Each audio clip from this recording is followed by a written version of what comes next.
Break के बाद एक बार फिर से आप सभी का स्वागत है चुनावी चौसर में। और अब बात मध्य प्रदेश, क्योंकि मध्य प्रदेश को लेकर उपचुनाव में प्रचार अपने चरम पर पहुंच गया है। बीजेपी की ओर से खुद सीएम शिवराज सिंह चौहान मैदान में उतर चुके हैं। आज उन्होंने मंदसौर जिले की सुवासरा सीट, देवास की हाटपिपलिया सीट और आगर विधानसभा क्षेत्र में बीजेपी कार्यकर्ताओं को संबोधित किया है। इस दौरान सीएम शिवराज सिंह चौहान ने बीजेपी कार्यकर्ताओं में जीत का जोश भरा है। मंदसौर की सुवासरा विधानसभा क्षेत्र के क्यामपुर में मुख्यमंत्री शिवराज सिंह चौहान का अनोखा अंदाज देखने को मिला। सीएम शिवराज सिंह चौहान ने मंच पर घुटनों के बल नीचे बैठ गए और नतमस्तक होकर जनता को प्रणाम किया। सीएम शिवराज सिंह चौहान ने आगर के कानड़ और देवास जिले के हाटपिपलिया में भी बीजेपी कार्यकर्ताओं को संबोधित किया। इस दौरान उन्होंने पूर्व की कांग्रेस सरकार पर जमकर निशाना साधा। कांग्रेस पर जनता को धोखा देने का आरोप लगाया। उन्होंने कहा कि 2018 के चुनाव में बीजेपी को ज्यादा वोट मिले थे, बस कुछ सीटों से पीछे रह गए थे।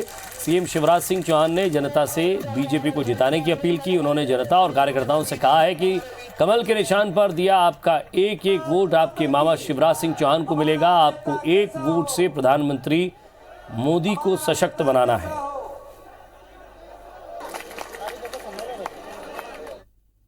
तो आज मेरे दिल में आ रहा है, क्योंकि मैं दिमाग से कम राजनीति करता हूं, मैं तो दिल से करता हूं। आज मेरा दिल कह रहा है कि शिवराज यहां बैठ के शीश झुका के तू मंदसौर और नीमच की जनता को प्रणाम कर और कार्यकर्ताओं को धन्यवाद दे।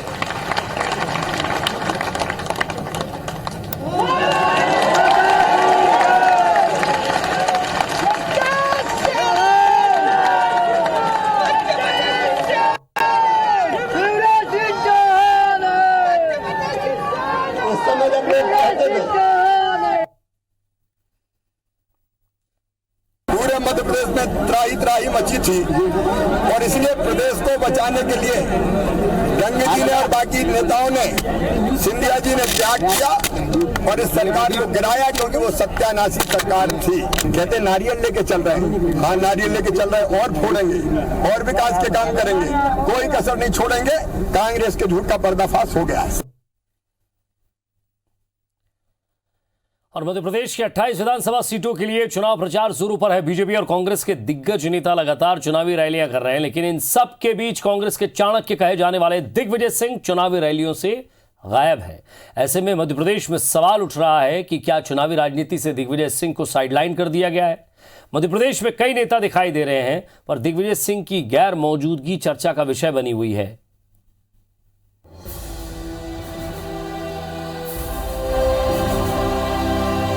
मेरा काम केवल एक, कोई प्रचार नहीं, कोई भाषण नहीं। मेरे भाषण देने से तो कांग्रेस की वोट करते, इसलिए जाता नहीं। कांग्रेस नेता दिग्विजय सिंह मध्य प्रदेश के चुनावी दंगल में क्या पार्टी से दरकिनार कर दिए गए?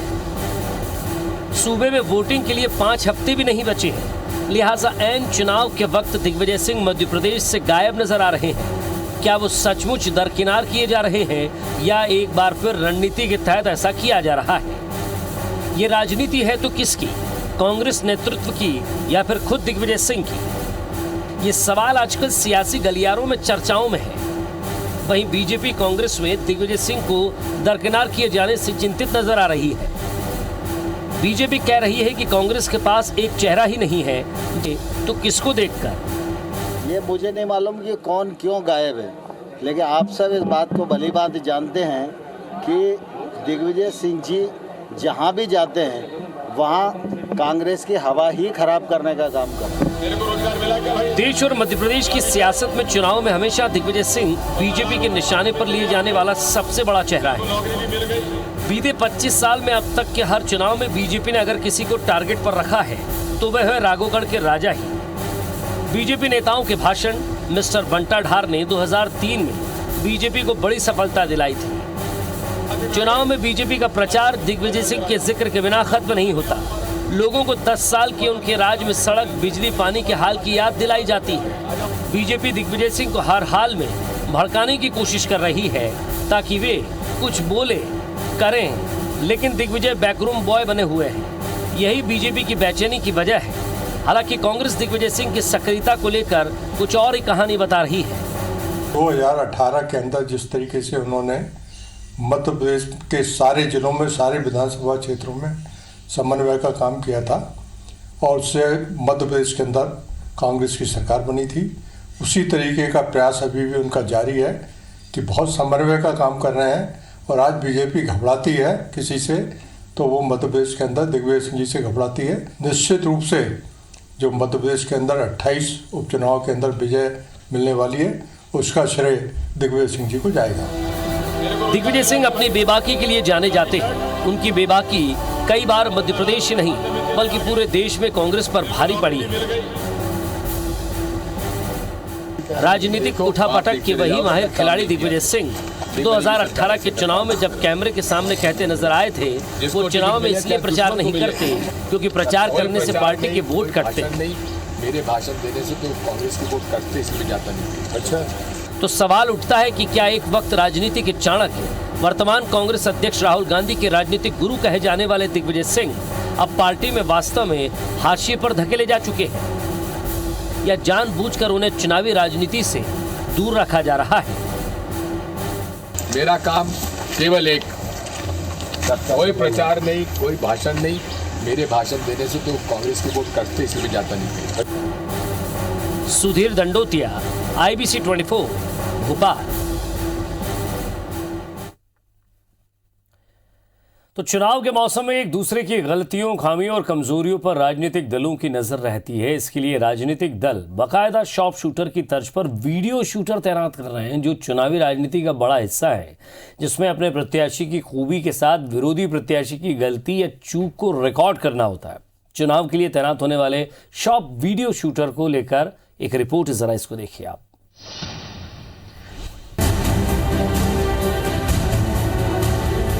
तकनीक के इस दौर में सोशल मीडिया प्रचार प्रसार का सशक्त जरिया बना है।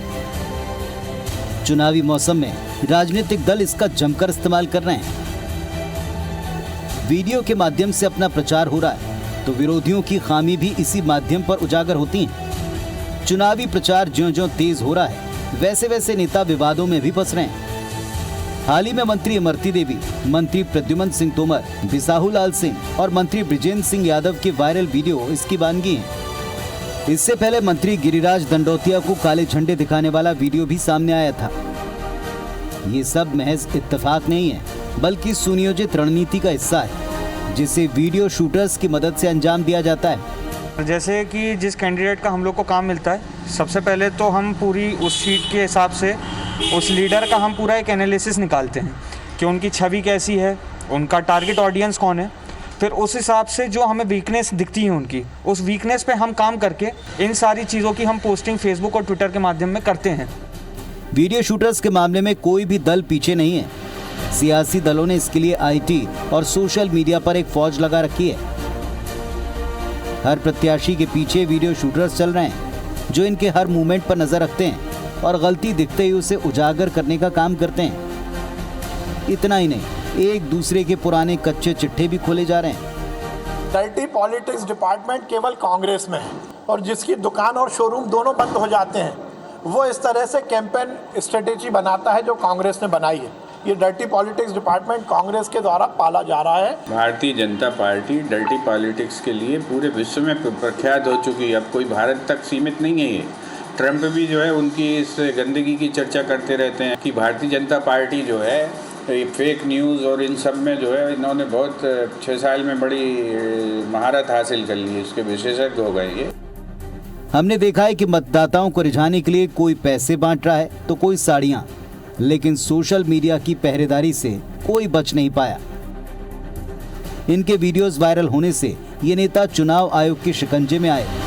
मंत्री बिसाहू लाल सिंह से चुनाव आयोग ने जवाब मांगा है तो मंत्री बृजेंद्र सिंह यादव की भी शिकायत चुनाव आयोग में हो चुकी है। इस तरह वीडियो शूटर्स चुनाव में नेताओं के लिए शार्प शूटर साबित हो रहे हैं। सुधीर दंडोतिया, IBC 24, भोपाल।